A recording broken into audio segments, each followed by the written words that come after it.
Good evening, folks. This is The Weird Part, and I'm your host, Vincent Treewell. I have a rather special solo episode tonight, which I hope you'll enjoy the topic as much as I do. This came from a very recent story in the Washington Post. In fact, I'm recording this May 3rd, and the article was published May 2nd by Caitlin Gibson, and it's titled The Children Who Remember Their Past Lives. And I'm quoting rather liberally from the article itself. What happens when your toddler is haunted by memories that aren't hers? And it goes on to describe a married couple and their young daughter. And they agreed to speak with the Washington Post on the condition that only their middle names be used because of the sensitivity of the subject. And Asia, their young child, is a young child. She's quite young. She's a toddler. And her parents, Ross and Marie, a musician, Ross a musician, Marie is a psychologist, noticed that when Asia was 2, she began talking to and about an imaginary friend named Nina. From the time Asia learned how to talk, she talked about Nina, and her descriptions were remarkably consistent. Asia told her parents that Nina played piano, that she loved dancing, and she favored the color pink. Asia did not like pink. When Asia spoke as Nina in the first person, Asia's demeanor changed. Her voice was sweeter and higher pitched, and her effect more gentle and polite, though Marie and Ross typically expected from their rambunctious toddler. Asia sometimes told them that Nina was afraid of bad guys coming to get her, or of not having enough food to eat. Asia once hid a bowl of cereal and told her mother it was for Nina. So I mean, as I said, I'm quoting at some length off and on from the story itself. One day, when Marie was using the food processor in the kitchen, Asia reacted with horror to the sound. "Get the tank out of here," she shrieked. Marie couldn't fathom how her daughter knew the word tank. It all seemed more curious than concerning, until one afternoon in the early spring of 2021, Marie came to believe that there was something more to Nina. That day, Marie recalls, she and Asia, that would be Marie, her mother, and Asia were playing together in the living room, enacting little scenes with toy figurines. Then Asia suddenly turned to her mother and said, "Nina has numbers on her arm and they make her sad." Marie's mind raced. "What did you say?" she asked her daughter, willing her voice to remain calm. "Nina has numbers on her arm and they make her sad," Asia said again, pointing to the inside of her forearm. Then she added, "Nina misses her family. Nina was taken away from her family." It wasn't just the words that sent a jolt of adrenaline through Marie's body, or the way her child said them, clear and certain, with the letter R pronounced correctly, which Asia usually couldn't manage. But there was also something about Asia's expression in that moment. Nearly 3 years later, Marie tries to explain it. There was just, she pauses, there was such deep pain there. It seemed beyond what a toddler should know. The look on her face, it was too old. Marie says, "Does that make sense?" It does and it doesn't, even to her, even now. What she knows, that her toddler had never heard anything about the Holocaust and could not possibly recognize the significance of numbers on a forearm. Marie knows how the story might sound, and she's exceedingly careful about sharing it. Marie also knows she is not alone. That since the 1960s, more than 2,200 children from across the world have described parent recollections from a previous life, all documented in a database maintained by the Division of Perceptual Studies within the Department of Psychiatry and Neurobehavioral Sciences at the University of Virginia School of Medicine. Sometimes a child presents enough identifying information for relatives or researchers to pinpoint a deceased person, but that level of specificity is elusive. About a third of the cases in the database do not include such a match. Here I have to intervene and speak in my own voice that it's a hell of a lot more than 2,200 children since the 1960s. This is the ones who are recorded by a very specific program at one university. Um, the sheer numbers of kids that have memory, and not only children, but of people, especially fairly young children, that have memories of past lives, conscious, real memories, has got to be vast and is something which I am personally familiar in more ways than one.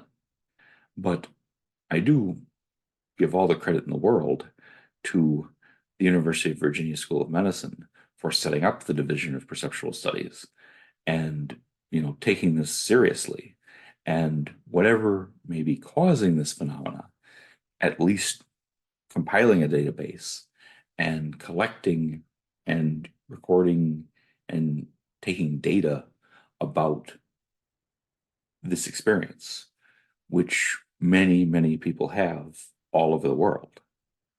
Um, so yes, but just the fact they say there's 2,200 children, I'm sure that's not even a sliver of the tip of the iceberg. But I digress. Um, so yes, that's her child apparently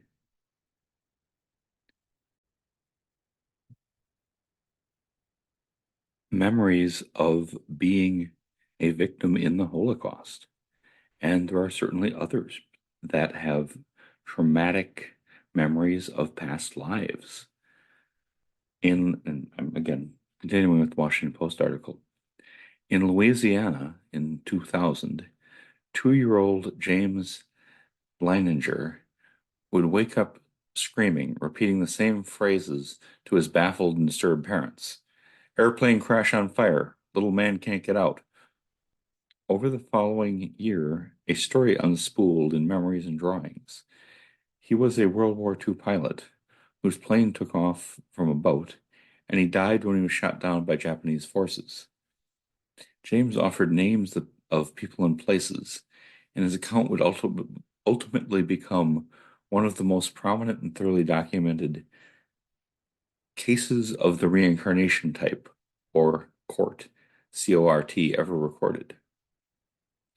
In Oklahoma in 2009, 5-year-old Ryan Hammonds would lie awake at night and plead, "Can I go home? Can I see my mom?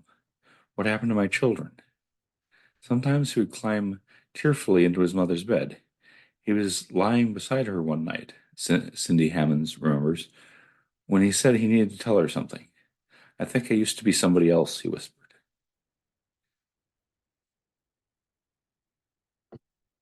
Then they could then go back to the incident we started with. Soon after Asia told her mother about the numbers on Nina's forearm, Asia began to wake up at night in a state of agitation. Crying and pacing in her room, she would say she was afraid of eyes staring at her in the dark, or bad guys who would take her away, or bluish clouds that were coming to kill us all. At that point, Marie says, she had done more reading about children who seemed to recall past lives and felt convinced that Asia was experiencing the same phenomena. Always tried to remain open-minded, Marie says. Ross was less certain, but he agreed that whatever was happening seemed extraordinary. In the moments when Asia seemed most scared or inconsolable, her parents learned that what helped most was simply to stay close. They would hold her or sit calmly on the floor and remind her that she was safe. "I didn't know what to do except love her through it," says Marie.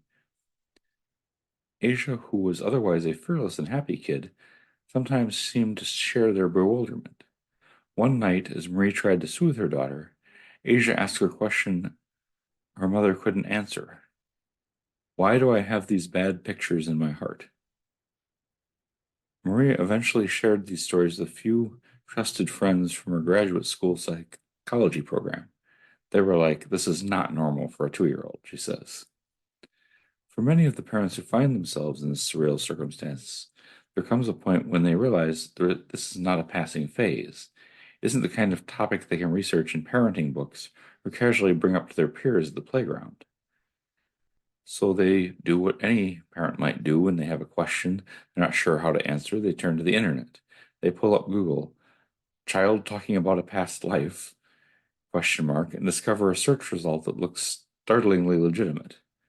Advice to parents of children who are spontaneously recalling past life memories reads the headline on the page of the University of Virginia School of Medicine's website, and further down, contact us. And that is how they come to the attention of Jim Tucker. And they go into a brief discussion of Dr. Tucker, who is the director of the Division of Perceptual Studies at the University of Virginia for the past 10 years. Tucker has worked with nearly 150 families, making comprehensive records of children's descriptions of past life memories. Tucker inherited his work from Ian Stevenson. Ian Stevenson, University of Virginia's former psychiatry department chairman and founder of the division that would eventually become DOPS, Division of Perceptual Studies. Beginning in the 1960s, Stevenson traveled the world documenting cases of the reincarnation type, publishing academic papers and a number of books about his findings before his death in 2007. Stevenson's reputation, even among those skeptical of the topic, was that of a serious and scrupulous scientist, someone who openly examined both the strengths and weaknesses of the cases he chronicled. Tucker learned of Stevenson's research while completing his residency at UVA, but he didn't become more interested until nearly a decade later. After 9 years in private practice as a child psychiatrist, Tucker married a clinical psychologist who was curious about reincarnation, telepathy, and near death experiences. That opened me up a little, Tucker says, and in 1996 he began assisting Stevenson with a study of people who have had near death experiences. Since joining the School of Medicine full time in 2000, Tucker has split his focus between Department of Public DOPS and his work as a clinician and professor of psychiatry and neurobehavioral sciences. Stevenson's ideas face no shortage of criticism from the scientific community. Some maintain that consciousness is generated by the brain and therefore cannot survive beyond its death. Others have speculated that children he documented could be reciting false memories that had been unintentionally pushed toward a particular narrative by their parents.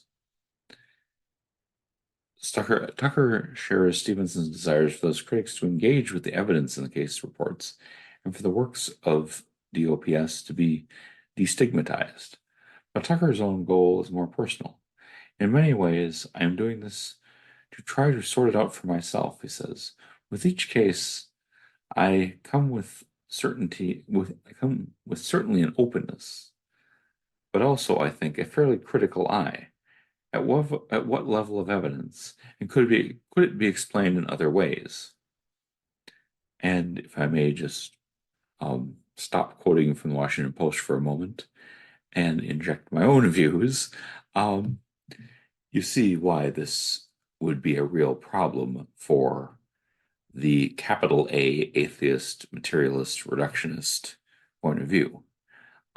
If consciousness is a mere side effect of brain chemistry, of nothing more than neurons firing, then there cannot be a soul. And there are some people who cling to the belief that there is not a soul with the same intensity that others cling to the belief that there is a soul. And I think they both derive a psychological benefit from that. But that's not doing science. That's just imposing your opinion because that's what you believe. And one is not more legitimate than the other.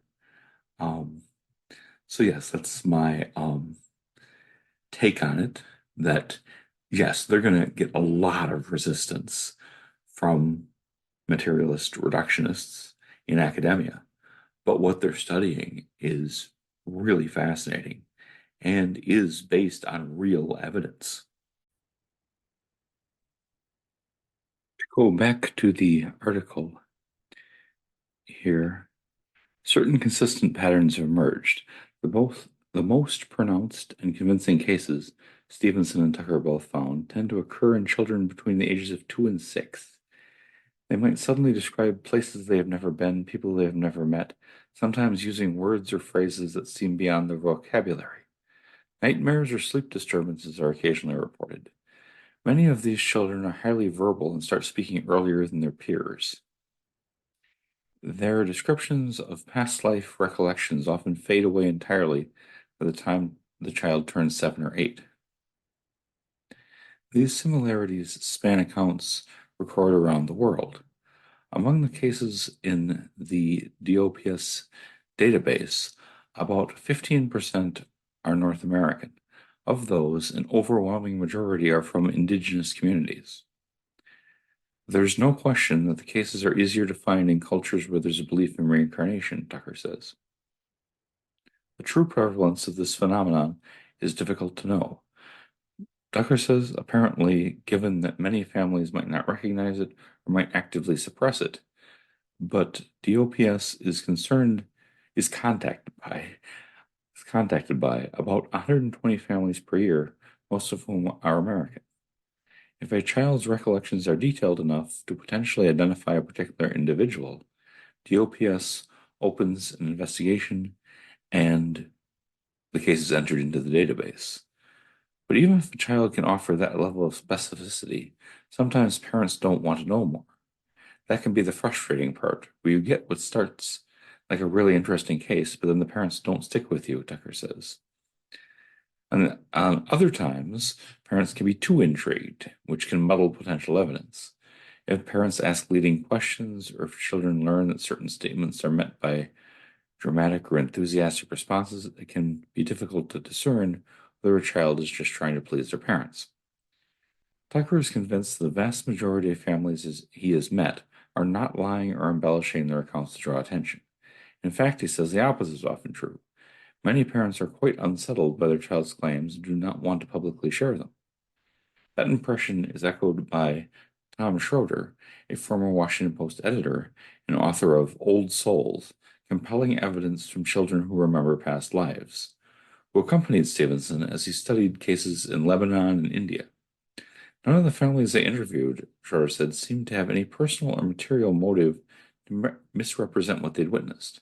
They were normal people relating their experiences, he says, and what they were describing of their children, he says, is so clearly not normal imaginative behavior. Tova Klein, a leading child development psychologist and author who directs the Barnard College Center for Toddler Development in New York, confirms that assertion.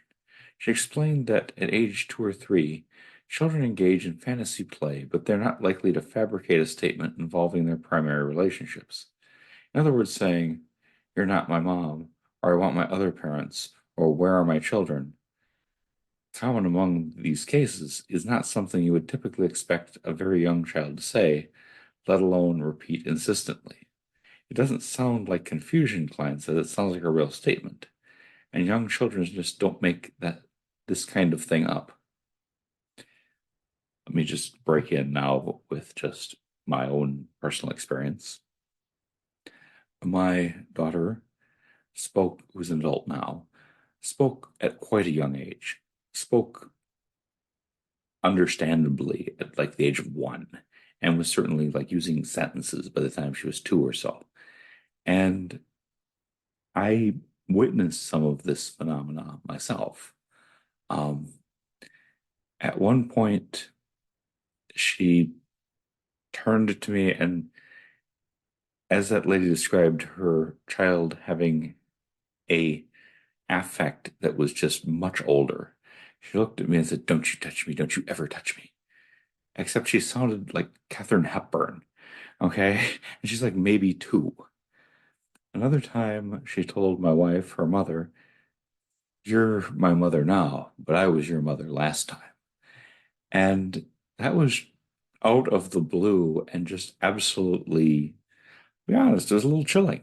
Um, I have seen that happen, and it is a thing. It's baffling, you know, from any perspective other than you have lived before, you know. Um, I have my own experiences, but I'll get to those when I'm done transcribing this Washington Post article. But I hate to use such lengthy quotes, but it's just absolutely fascinating. It's really well written. And, I want to get this information and sources and stuff out there. Um, so, yes, to go on a little further, being receptive to this kind of message from a child requires a degree of openness that might feel challenging, Klein says, particularly in the absence of a clear scientific explanation. Sitting with the unknown for humans is perhaps the hardest thing we have to do, she says. We owe it to a child, we owe it to the family to listen and try to understand and support them wherever they are, whatever is happening. And that part about sitting with the unknown, this is me talking now, is yes, that's an incredibly difficult thing for people, whether in the sciences, in academia, or just regular human beings. That level of ambiguity is awfully hard to deal with. But I think anytime you're dealing with the paranormal, you kind of have to do that and just say, well, we don't know exactly what it is. Even if even if it's just clear cut what it seems, it's reincarnation. Well, that tells you something, but it doesn't tell you all that much. It doesn't tell you how that process would possibly work. It doesn't, you know, really give you much guidance to interpret it. It just, even if it was exactly that, and what? What is that? That really doesn't answer what's going on so much as open more questions. But I digress. To return, on a sunny Saturday morning in late August, Tucker parks his car on a suburban neighborhood street in Alexandria, Virginia, outside the home of one of Marie's friends. "Let's see what we have here," he says as we walk in the front door of the house, where we are greeted by Marie, her friend Sean, and Asia, a petite elfin child in a Spider-Man t-shirt, her wispy blonde hair tied in a loose top knot. We settle inside, where Asia plays with magnetized blocks and munches graham crackers, while Marie and Tucker go over paperwork for the research study. Tucker is poised and soft-spoken, his tone calm and steady when he leans forward to speak to Asia. "I understand you've been talking about Nina," he says. "Yeah," Asia chirps in her sweet sing-song voice. "What can you tell me about Nina?" Tucker asks. "Oh," Asia says, "she's being me." Tucker mishears this. "She's being mean?" he asks. Asia shakes her head. "She's being me." Tucker nods. "Well, one thing your mom mentioned was that Nina had some numbers on her arm. Can you tell me about that?" At this question, Asia lowers her eyes and falls silent, pressing her small body against the couch cushions. "Don't want to talk?" Tucker says gently. He is well accustomed to the challenges of conversing with a small child and never pushes beyond what feels comfortable. "Well, I will talk with your mom a little bit about Nina, and then you speak up any time you want to, all right?" He says, and Asia nods. "Do you remember the first thing she would say about Nina?" Tucker asks Marie. "She would say that Nina is very fancy," Marie says, "and she also sometimes would be very theatrical. That or shy. Her personality has been really consistent since we started hearing about Nina." "Were there things that made you think this was different from an imaginary friend?" Tucker asks. "Just the consistency," Marie says, "and like who Nina was in her background." Over the next hour, Marie describes standout moments from Asia's story. How once she sat down at a piano and sounded out the melody to Twinkle Twinkle Little Star, and when her parents reacted with surprise, she said, "Nina taught me how to do that." How Asia sometimes cried, when she spoke of how Nina missed her family. How Asia once dramatically declared to her parents, "Ladies and gentlemen, welcome to the end of the world," and curtsied. It's a little disturbing to hear that from a 2-year-old, especially in the middle of a pandemic, Marie says with a slight laugh. Tucker nods. You kind of wonder where she even picked up the expression. Throughout their conversation, Tucker is thorough and attentive, carefully recording each detail Marie shares. At moments when Marie or Sean become animated over something Asia has said, at one point they wonder whether Asia's reaction to the cover of a book written by a Holocaust survivor might be a sign of some connection to the author. Tucker remains impassive and pragmatic. It's not always clear how we should put the pieces together, he tells them. He understands the impulse to identify a specific person Asia might be recalling, but most of the time, certainly in the American cases, we're not able to identify one particular person, he says. Presumably, there were a lot of Ninas in concentration camps. Towards the end of the interview, their discussion turns toward what the experience has felt like for Asia and her family. Marie talks about how they've neither prompted nor discouraged Asia from talking about Nina, responding instead with neutral openness. Tucker nods approvingly. The good news is that the stuff almost always fades and will often disappear, and hopefully over the next year or two, you'll be hearing less and less about Nina, Tucker says. The more Asia becomes fully involved in this life, he says, the more Nina will recede.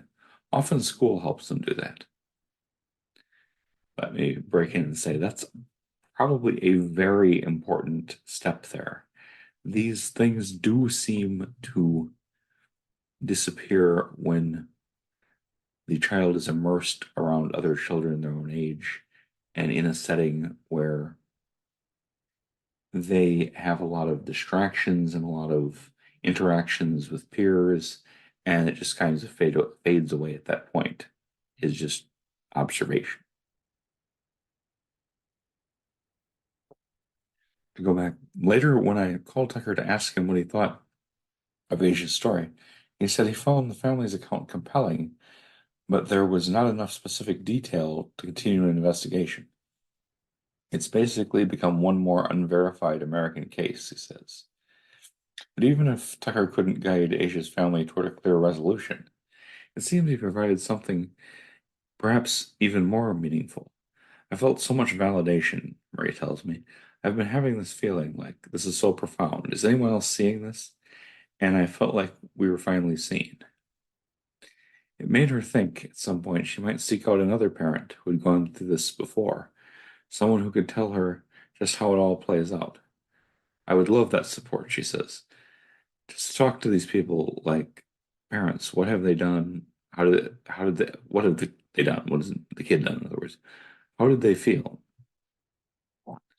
Over the past dozen years, Cindy Hammonds has grown adept at fielding the questions that appear in her Facebook inbox, sent by overwhelmed parents who don't know what to do about children who seem to be remembering a past life.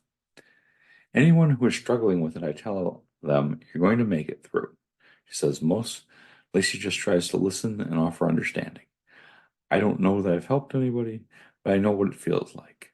I know what the fear feels like, what the judgment feels like, and it's heavy. She says, and most cases aren't solved. Ryan's was solved, so I was very lucky. And I remember this case. It was very unique. Um, and I'm glad that the Post goes on and discusses it in significant detail. It didn't feel lucky in the beginning when Ryan was waking up sobbing at night and describing things his mother couldn't fathom. That he remembered living in Hollywood in a big white house with a swimming pool. They once had 3 sons and a younger sister. That he drove a green car and his wife drove a black one. It felt like living with someone who had Alzheimer's, mixed with grieving, Cindy says. But that someone was her small child, and all she wanted was for him to feel safe and happy. Cindy didn't tell anyone at first, not even her husband, Ryan's father. Kevin Hammonds was the son of a Church of Christ minister, a police officer in their small town in Oklahoma, and Cindy knew what he would think. For months, it remained a secret between mother and son. She brought home library books about Hollywood in the 40s so Ryan could read through the pages. When he wanted to collect sunglasses instead of Hot Wheels, or window shop for suit jackets, or listen to Bing Crosby, that's what we did, Cindy says. But Ryan's night terrors and recollections did not stop, and eventually Cindy told Kevin what was happening. He didn't initially accept the possibility of reincarnation, she says, but as a detective, he told her to write down everything Ryan said. Not long after, Ryan saw a man he recognized in one of the library books, a peripheral figure in a photograph of six men. That's me, he told his mother. Cindy wrote to Tucker, and in April 2010, with the help of a production crew from the A&E series The Unexplained, they were able to identify the man as Marty Martin, a movie extra and talent agent who died in 1964. And if I can break in with my own 2 cents, one of the criticisms that reincarnation gets a lot is the allegation that everybody's somebody famous. Everybody's Napoleon, everybody's Cleopatra, everybody's, the hero, the Shakespeare, somebody really big and important and famous and fascinating.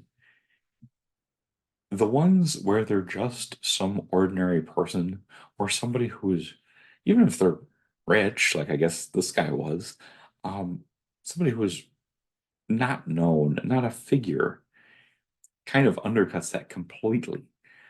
Why would you think that you were a minor, you know, member of Hollywood decades ago, but not Clark Gable, not somebody that you'd know possibly, if your parents watch A&E or something, you might know who that is.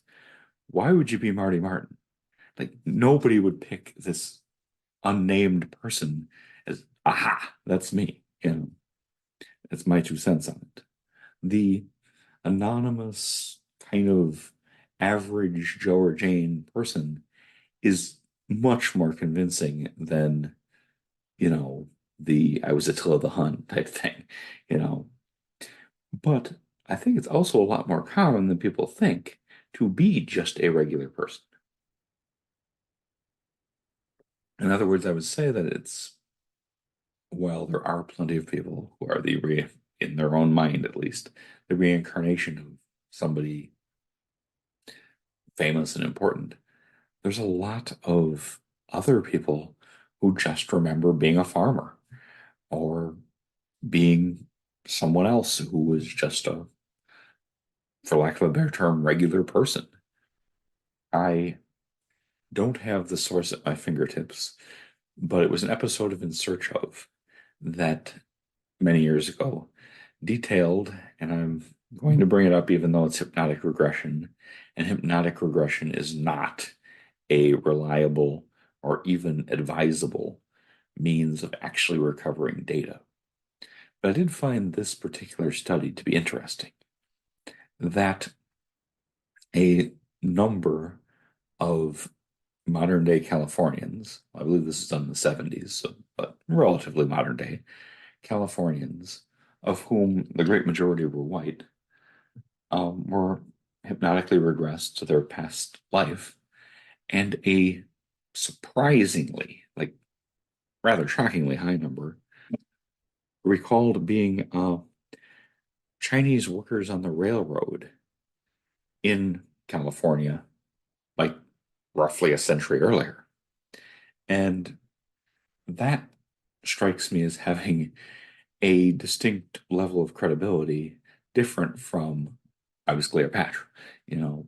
And again, with any of this, I don't know what the scientific value of that study was or what it would mean if it was completely true. But I think it is very interesting. So yes, just to go back to Marty Martin and um,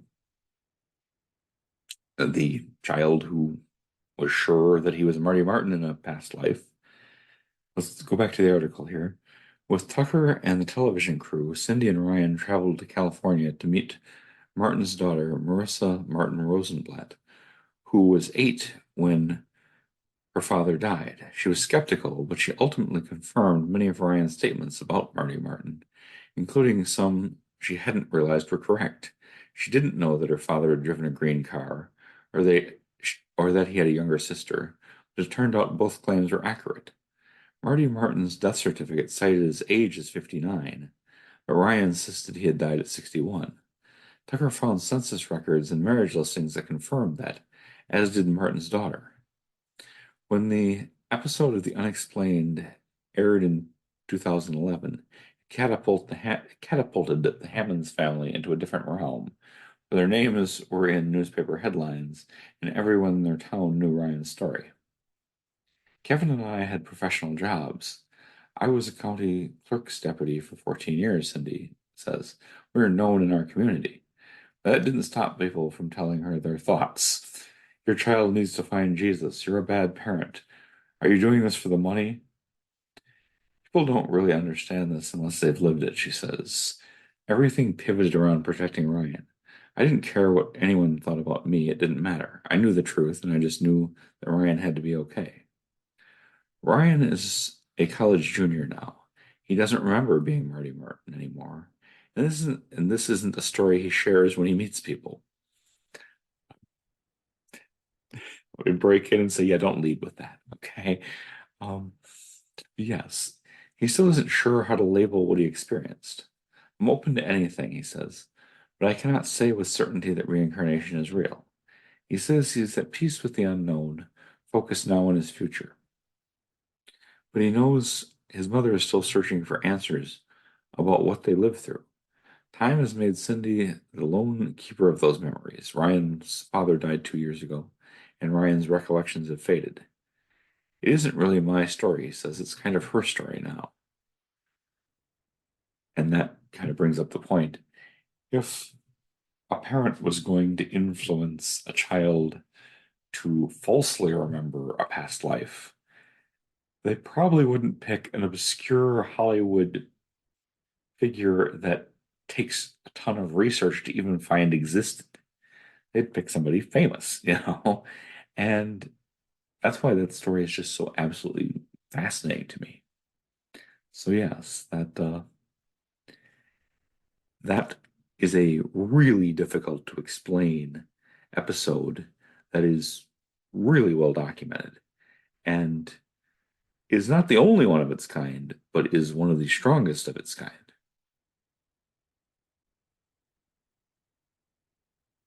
So yes, I at this point the article kind of wraps up and they go on to say that once Asia starts going to preschool, she drastically begins to talk less and less about Nina, and that kind of brings the story to a conclusion.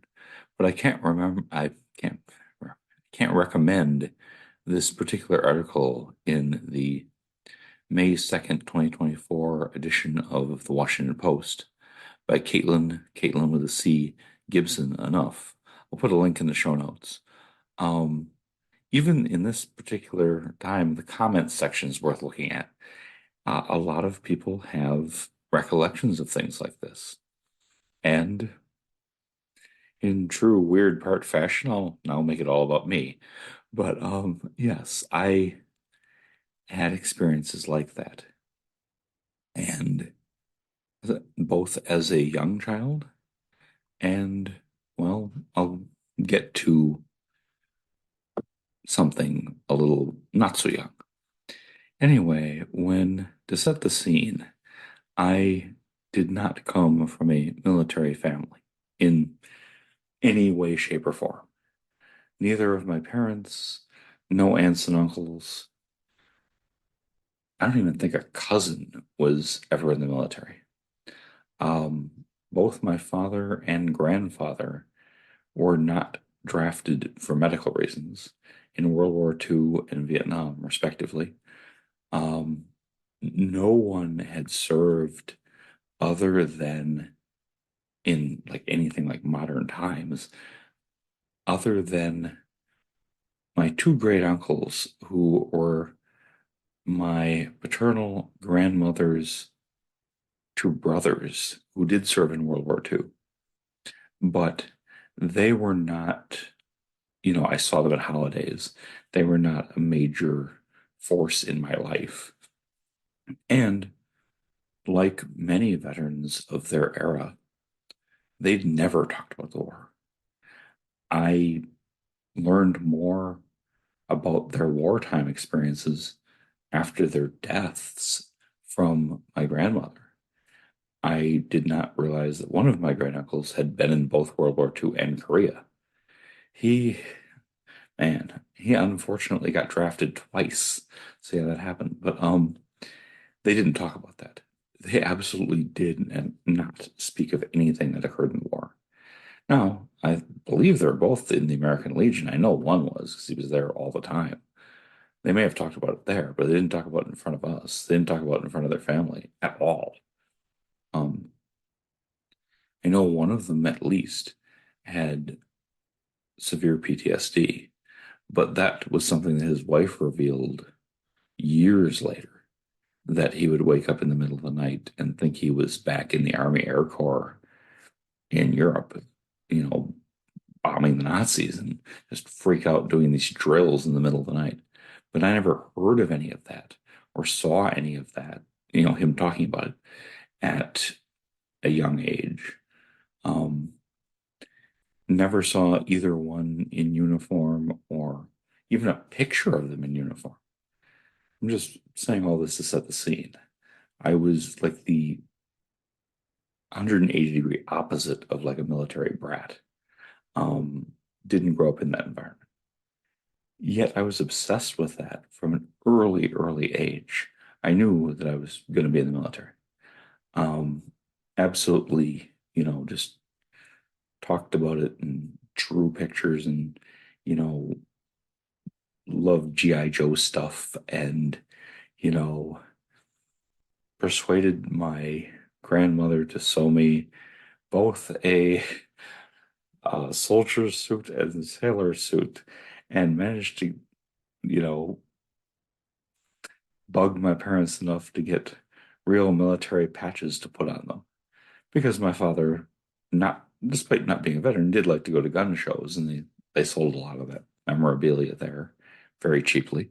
And so, yes, I had a soldier suit and a sailor suit with real patches, and was ridiculously proud of them, and would go to kindergarten at the age of 5 and maybe first grade at the age of 6 dressed in uniform, and people would look at me like I was an alien because this was the mid to late 70s and being in the military was not like really cool.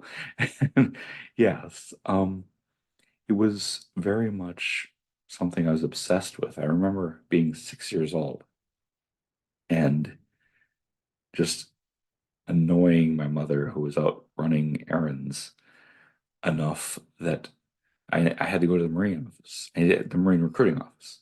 I need to go there. And finally, that was not the first time I'd asked, not the first day I'd asked. But after about, you know, the 100th time that I asked, she said, fine, fine. And she pulled up at the Marine Corps recruiting office in Fond du Lac, Wisconsin, and took me in there as a 6-year-old boy. And I don't know who was more surprised, the recruiters or me. Because I was just, wow, I was dazzled by the place. And, you know, the recruiters were very nice and gave me a bunch of stickers and, you know, knickknacks. And basically said, yeah, kid, come back in 12 years. And I did. And I literally joined the Marines from that same recruiting office. And when I was in the military, and I spent right about 5 years in, I was not, you know, some sort of super soldier. It did not give me an advantage, but I did have a ton of deja vu over and over and over and over again. Um, many things were familiar that, other than reincarnation, I do not have a rational answer for how they would be familiar, but they were. Um, there is more to this.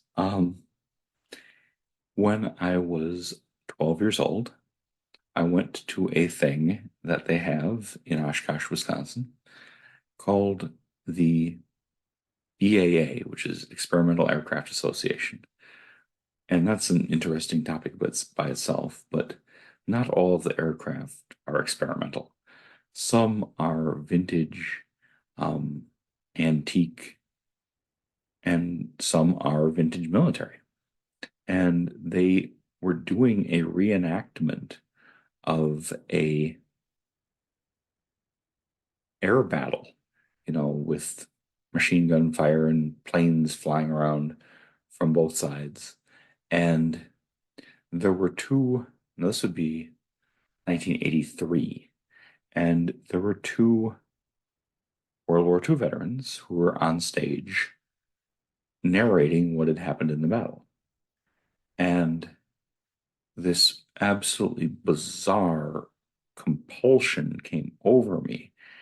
And just these feelings, these emotions that made no sense for a 12-year-old boy. That it was profoundly unfair. I was just pissed. I was just ready just to hit something. I was so angry that these two guys got to sit there and narrate this battle, and I was there too. And I didn't get to narrate anything. And well, yeah, I didn't get to narrate anything because I was a 12-year-old boy. What are we talking about? But it really, really hit home. And I was freaking out the entire day that I had deserved to be on that stage narrating that battle.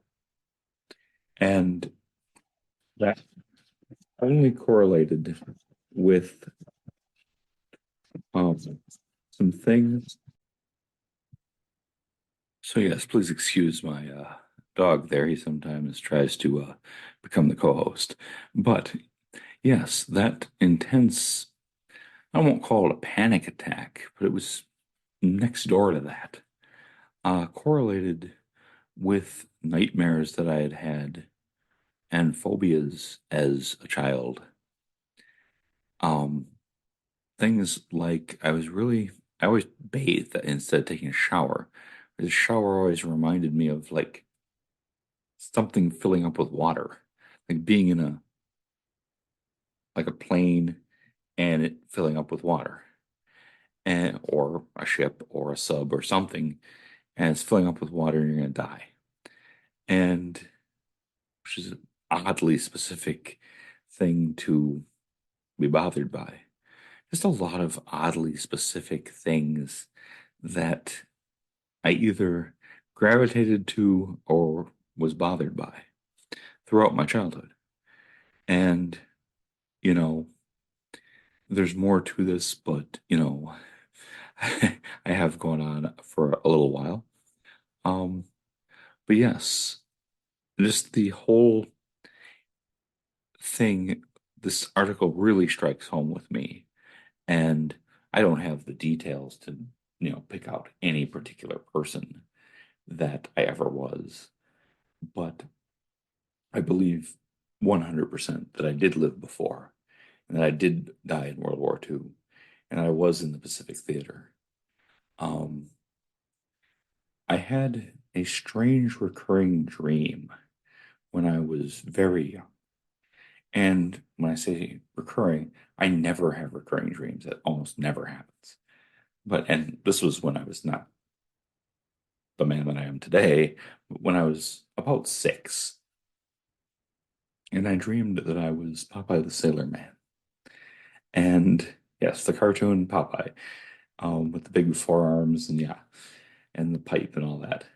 And I wasn't even like a huge Popeye fan, but okay, maybe I kind of was. But anyway, um, you know, I dreamed that I was Popeye and that I died and that I went to heaven. And heaven was full of these like beautiful, ethereal, asexual angels. And I was this rough Popeye the Sailor Man. And then I fell from heaven, like literally like straight down and landed in the field. And I had that because I was not ready for heaven. I was not cut out for heaven at that point in my development. And I would just return to earth. And I had that dream at least 3 times in a row, which was very unusual for me. And I will just conclude on this. I am not saying hypnotic regression is a viable tool for recovering memories. I don't believe that it is. I believe it can lead to false memories. However, I believe it can be therapeutic under certain circumstances. And my friend and friend of the show, um, Star Vance, is a qualified hypnotist. And privately, between her and I, we did not um, put this on the show, which is a good thing because a number of very personal things came out. Um, just a lot of personal things came out about a past life that did confirm that I had been in the Navy in World War II and had died in the Pacific. Now, is that proof? No, I would not submit that as proof to any third party. But did it settle a lot of things for me? Absolutely, yes, it did. And I, that was a very beneficial experience. So, in conclusion, I strongly recommend people read the Washington Post article, look into children's memories of past lives. I really think this is something that could be a solid route towards discovering more of what can be learned about the possibility of reincarnation, and that it's an ongoing worldwide phenomenon. And just one last thing, children having past lives or remembering past lives was one of the few, like I think the 3 paranormal phenomena that Carl Sagan said had significant evidence to it in his book, The Demon Haunted World, which is mostly a pretty materialist reductionist book. But that is one that had so much behind it that he did say it had enough credence to warrant further investigation.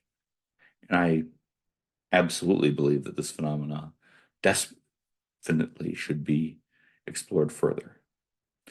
Well, thank you for listening. This has been The Weird Bird. I'm Vincent Treewell. Thank you and good night.